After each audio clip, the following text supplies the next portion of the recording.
Well, it's been a little while since I've done a proper actually working on something video instead of just starting up the cars for the first time in spring. So this iX should look very familiar to you. It looks familiar to me as well. So this is the car that got towed rear wheels down, and it's an iX that had the transfer case failure.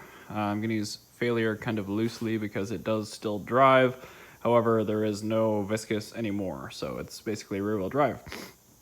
The project for tonight, and I guess a little bit for a couple days from now if I can't finish tonight, which is pretty likely, will be swapping out the transfer case, which is very similar to that. And then I'm also going to be doing front and rear differentials supplied by him, front axle shafts, which I have. These work, but the boots are torn, which is a pretty common problem. This guy did buy some rebuild kits, but I am not in the business of refurbishing parts. I'm in the business of replacing them. So all that combined with the exhaust front section, the catted section, which has a broken weld at the front flange, going to be replacing that as well. It's going to be a very, very busy couple of nights. But it's been down here before. All the bolts have been off recently, so I am optimistic that this will go at least okay. So I'm going to get it up in the air here. We'll take a look underneath, and yeah, I'm hoping to at least get it apart tonight, even if I don't finish it tonight. Well, you guys have definitely seen this before. There is our very poor, unfortunate, ruined transfer case. And then there, of course, is our factory 410 diff, which is probably slightly worse for the wear after what it's been through. And then, of course, the 410 viscous in the back as well. You got rear, front, 391, and transfer case for manual right there. The boots, like I said, are split on these half shafts. So we have to take them apart anyway to pull the diff. May as well do it right. The front diff really sucks to change on these things, but you know, when the axles are out, it's at least doable. So first order of business is probably just going to be typical stuff. So exhaust removal, the front section, which the flange is broken up there. Then I got to cut these apart, buy some new hardware to get the rear back on. I'm debating actually leaving the rear in the car now that I think about it. And let's see here. I mean, that's pretty much it. I'm gonna have to separate ball joints to get the axles out. Pretty typical for something like this. Axle nuts. This is gonna be horrific. This will be probably more than a 2-night job, even though I'm gonna convince myself that I'll be done in 2 nights. Yeah, absolutely. But anyway, it's down here. It is marooned on the lift, and it is keeping me from my 2002. So at this point, yeah. We're just gonna work on it when we've got time. I should have plenty of fluids to put in everything. Once again, I'll be curious to drain this transfer case after it's done some miles and see how it's doing, but yeah. With the miracle editing, you will see all of this happening before it hits YouTube, but oh geez, look at that. The tire is flat on the M5 again. Something's wrong there. Anyway, iX, yeah, I'll work on this.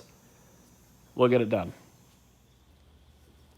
So I haven't gotten too far. Pulled down the exhaust, which you've seen before, and this, I just put it back up there. So all the bolts were really good.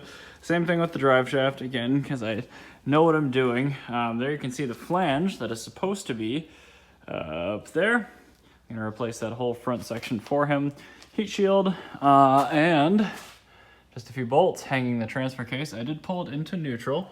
And the only other thing I've done so far is in between on the E30, the transfer case and the trans, there's actually 19 mil bolts and a guibo.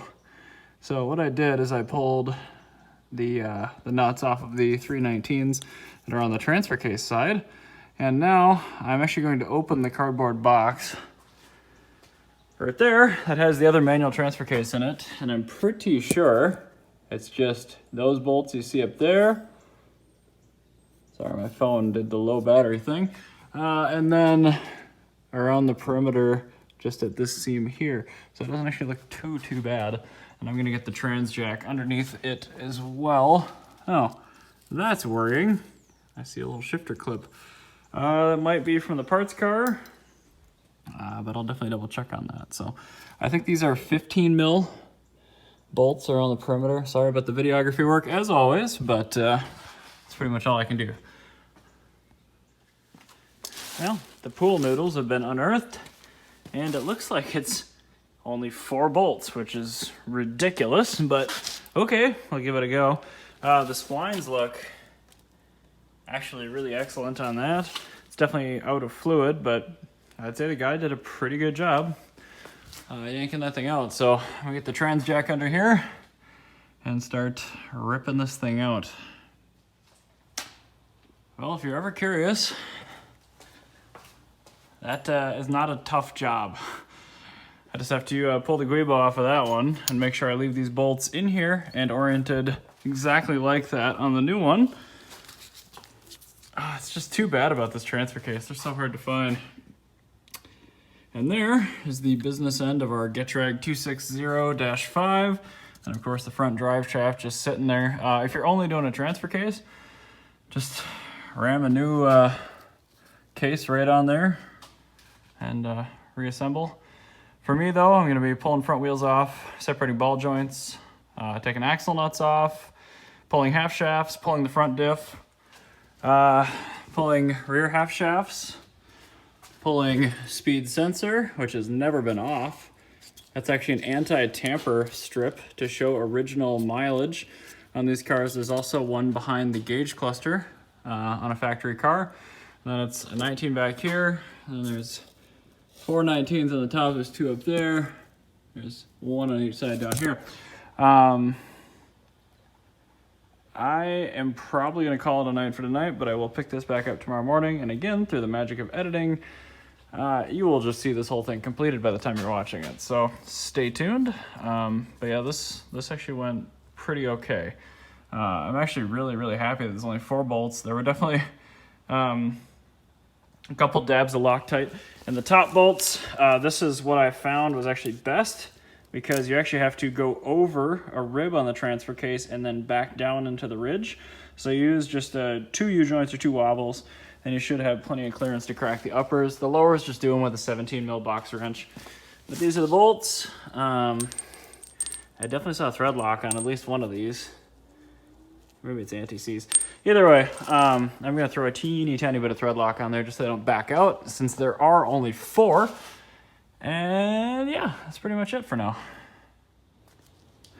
We've never wined and dined an iX quite as much as this car. You guys saw how dirty I got just after touching it the first time. That was mainly due to the axle boots, the inners being completely split, on his half shafts. These are actually out of Unicorn 2.0, that turbo iX that you guys used to see me post about. That car mechanically was just awesome. So, of course, I saved the half shafts out of it. I'm gonna have to wire brush a little bit here just because they've been sitting. But new-ish. These have been rebooted before. They're really nice half shafts. These are almost impossible to find. The left front, right front, not so bad. You got a lot of these. This, unfortunately, will cost him a pretty penny to do these. The flange is split off of his exhaust, so here is, I just happen to have an iX front section. I don't even know which car this one's from. Might have been that silver iX I did last year. Not the turbo car, but it should be a good front section with a cat in it. And then we've got 391 diffs, so viscous 391 LS out of a manual iX. And then we've got a 391 front diff here as well, out of that same donor. Transfer case on the far end is the replacement. The near end is the one I pulled out, so I will have to pull the guibos off of the front and rear because I pulled mine differently. And then I'll have to split the exhaust, get some new hardware. Excuse me. But first step for today is pull wheels off, separate ball joints in the front, and pull the half shafts, and then I guess drain the diffs. I gotta pull the rear as well, so I don't think this is gonna be finished this weekend, but I will, I'm making pretty good progress on it. It's really nice working on a car that's not super duper rusty. This is a really solid iX, so yeah, I'll obviously keep videoing this as much as I possibly can moving forward here. But that's kind of where we're at. There's a lot of new stuff to put in here. So somebody's coming to test drive and look at the FJ here in a few minutes. I still have to figure out what's going on with those M5 tires going flat. I hope the wheels aren't cracked. Really cheap tires, but even still, that shouldn't happen. Maybe I ran over some sharp stuff or something. Ooh, tangent, you're no fun. Time to take the front wheels off. So that's what his boots looked like. And that is a rebooted axle.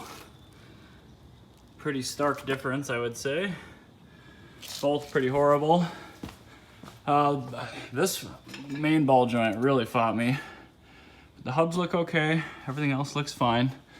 Now I'm gonna pull the front drive shaft off this diff, and then I'm gonna pull the diff off the motor, which is just a whole series of bolts. I think they're 17s. You can see one of them here. One of them is actually a bolt, the other ones are nuts. Excuse me, I'm out of breath. That took a lot of effort. Once that 391 front diff is in, I'm gonna fill it, put the front drive shaft back on. New CVs in the front after I clean up the splines a little bit. Then I'll move on to the rear diff, which I may or may not do today. I don't know, these kind of suck. The bolts on the top are tight clearance. They're 19 mil and they're usually pretty rusted in. So I usually prefer a really low profile flexi head ratchet. I've got one at home. I don't have one here because I wasn't thinking, but excuse me, we'll see. Making progress, certainly. Seriously, those ball joints are a lot of work. You can't fit sockets or impacts in there, so you gotta do them all by hand. But yeah, so far so good still. Now, pulled it out together. There's the 410 auto front diff with drive shaft.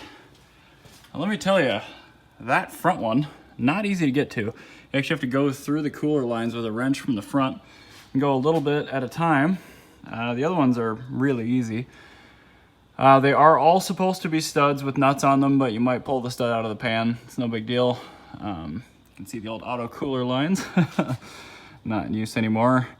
So yeah, still debating whether or not I just throw the new front diff in first and throw the axles in first, or if I pull the rear diff out and just get everything out first. I guess it doesn't really matter either way. Maybe I'll see what kind of ratchets I've got. Well, car is completely diffless. The 410 viscous is now out. Just gotta drop this thing down off the lift. Throw on the actually slightly dirtier 391. Get that shoved up in there, bolted in. Then front diff, transfer case, drive shafts. La la la la la. Kind of baloney. It's a lot of work. Also, it is like fully gorgeous outside, so I feel kind of dumb for even not being out on the deck, but oh well. 91's in. Bolted in, filled. The plastic plug for the speed sensor, of course, disintegrated because that's what they do. But there's the old 410. Next up's going to be transferring over the front drive shaft to the 410. Wow, to the 410 front diff, and then filling that as well. I'm going to do that right now just because you fill it up basically to the bottom of the seal for the output flanges. And that's pretty much perfect. I was noticing the iX Trans actually has the little bosses for like the rear wheel drive setup too. It's interesting. Someday I would be curious to try fitting a regular E30 325i drive shaft, a rear wheel drive one, into here and see if it fits. I bet it wouldn't because the floor pan's all different up here for the transfer case, but still be kind of curious. I'm also going to wire brush this stud because I want easiest possible time hand threading that nut back on, so I only have to do a couple of 1/16 of a turn turns with the wrench up on that guy. The rest of this should go back together just swimmingly. Just have to remember to not overfill the front diff, otherwise it will leak out. I'm in the process of putting the front half shafts in, and these things are bastards. I actually accidentally knocked the reluctor off, so I had to pull what little progress I had back and smash that back on, but I'll be using the inner lip with my pry bar and hammer, These are just not fun, so it's kind of a little bit of a mismatch. I mean, it's still a factory axle and a pretty nice condition factory hub, but there's shmoo, so it's just not ideal. I'll look by like how mine are looking right now. Just get a new car. I have a new car, I have a convertible. I still don't know plug-in.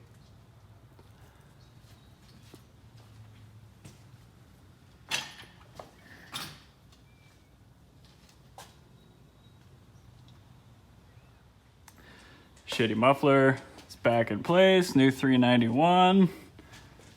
Shitty clamps that are welded because they're shitty and broken. That's shitty. But new awesome exhaust front section with gaskets.